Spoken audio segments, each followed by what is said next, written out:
Okay. Hello, everyone, and welcome to Conversations with the Planets with Lori Kaufman and Alicia Cielle Heiser, a podcast that roots the wisdom of the stars into our lived experiences here on Earth and weaves the power of diverse healing modalities together with astrology.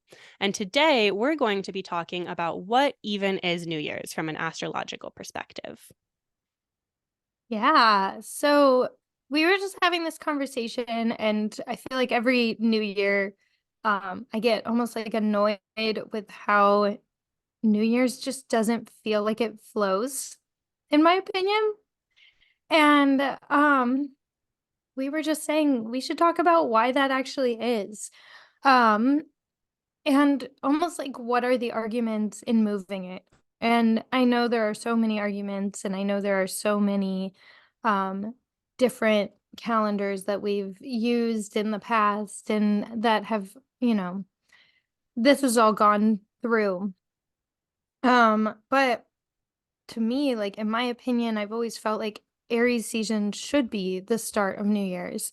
Um, or when the actual celebration of New Year's is like right at the beginning of the springtime and when things are starting to come back to life, and just having New Year's right it, in the middle of the winter, it just always feels like things are still dead and not really like wanting to be transformed or moved yet. And I love the idea of New Year's coinciding with the start of the zodiacal year.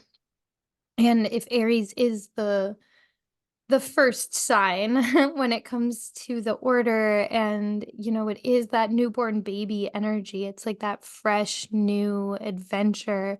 It makes sense that the year would start and go along with that as well.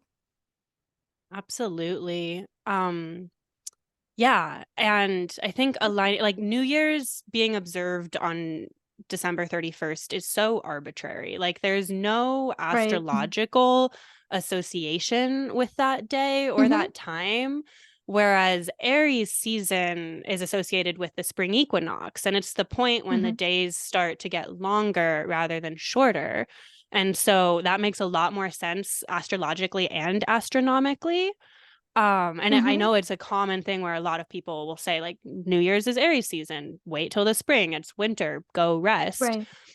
I personally like to observe the New Year's with the winter solstice, which Hmm. fits that same ideological thing of like either equinoxes or solstices are the points when, the days are either equal or the longest or shortest they'll be in the cycle. So they're important astronomical points, right? Like the winter solstice is the longest night of the year.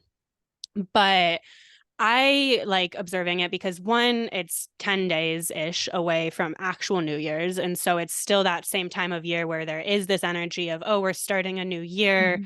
but then I can put more significance into it starting with the solstice rather than like January 1st.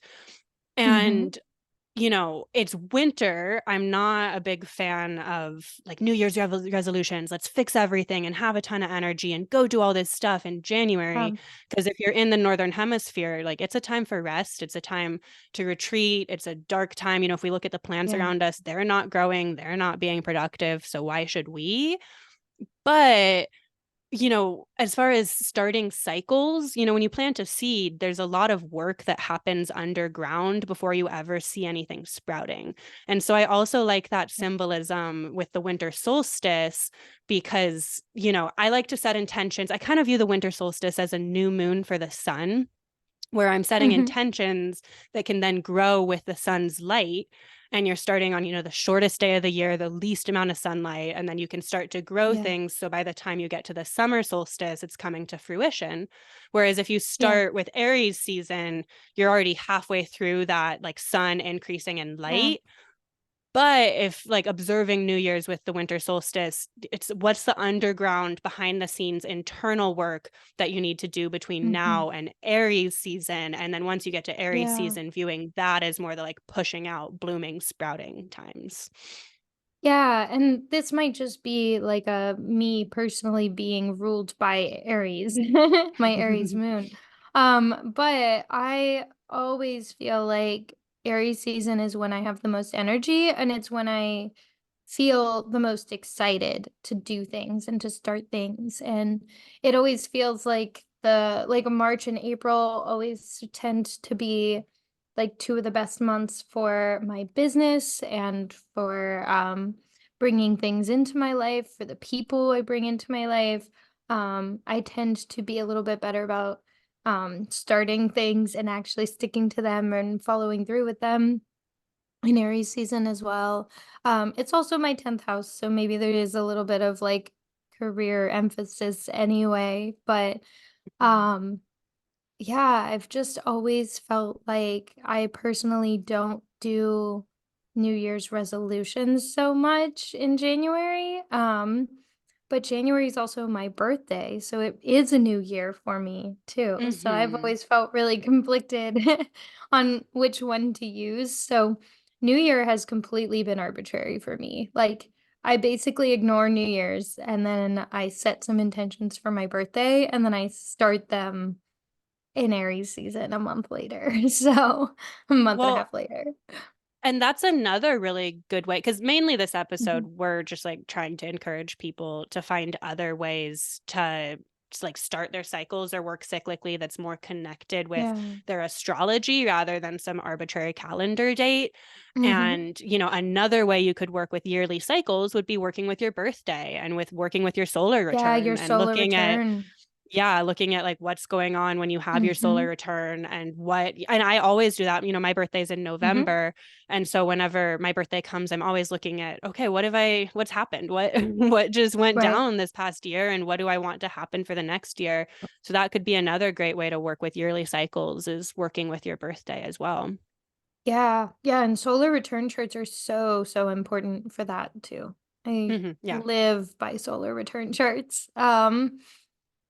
But yeah, that's always been I guess for me personally, because my birthday is really only 3 weeks after New Year's and then Aries season is like a month and a half later, it's just always felt very like, why am I setting intentions that I'm gonna reset again in 3 weeks, and then I'm gonna reset them hmm again a month later, and then I'm gonna stick to them. Like, why do this multiple times?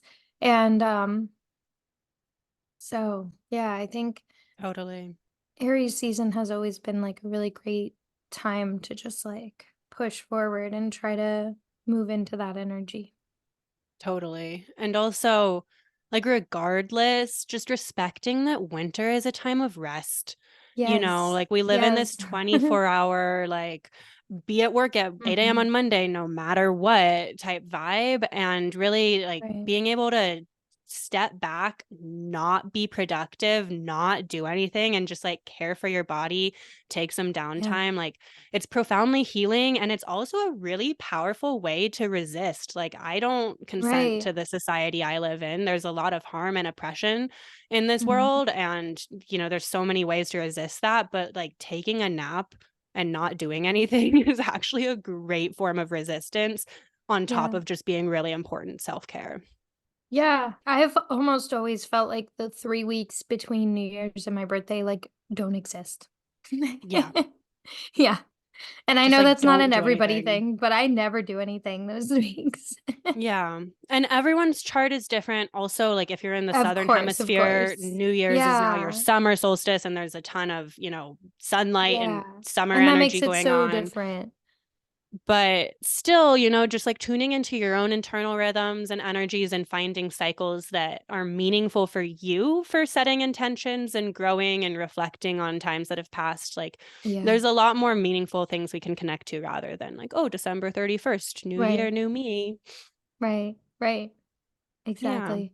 So this ended up really being an episode about solar returns and Aries season. And well, solstices and Which I equinoxes, love, I love. honestly, and just to Yeah, point out right, for folks absolutely. who might be a little more beginner to astrology, like Mhm. Aries season starts with the spring equinox, and Libra Mhm. season, and the season means like when the sun moves into that zodiacal sign. And so Yeah. in a tropical form of astrology, when the sun moves into the zodiacal sign of Aries, that is the spring equinox. The days and nights are equal, the days are getting Yeah. longer. When the sun moves into Libra, fall equinox, equal days, days are now getting shorter, right? When Right. the sun moves into Capricorn, winter solstice. Again, we're Mhm. talking about northern hemisphere, but the sun in Right. Capricorn, longest night of the year. And then when the sun moves in to Cancer, that's the longest day of the year. And these are the four cardinal signs. The They're the cardinal four signs. signs that initiate the seasons, and they have a very active initiatory energy because of that. So just Mhm. for like an additional like interpretive goodie to this episode, but Yeah. working with like the solstices and equinoxes rather than an arbitrary calendar date, or else working with solar returns, are both great ways, or the lunar Yeah. cycle. There's so many different ways to be Right. working with Right. timing Right. that's more connected to the living sky Mhm. than what we're just given arbitrarily. Right. Yeah. Absolutely. Well, we just wanted to make this quick episode. So we'll wrap up Yeah. here. Um, we're recording several other episodes about moon phases and progressions and progressed moon phases. So please check those out. Please let us know what you think. Like, when do you celebrate New Year's? You can put a comment. You can reach out to us on Instagram. Our information's in the show notes. So please let Mhm. us know, because I think this is a really interesting conversation to have. Yeah. Yeah. It's a great conversation.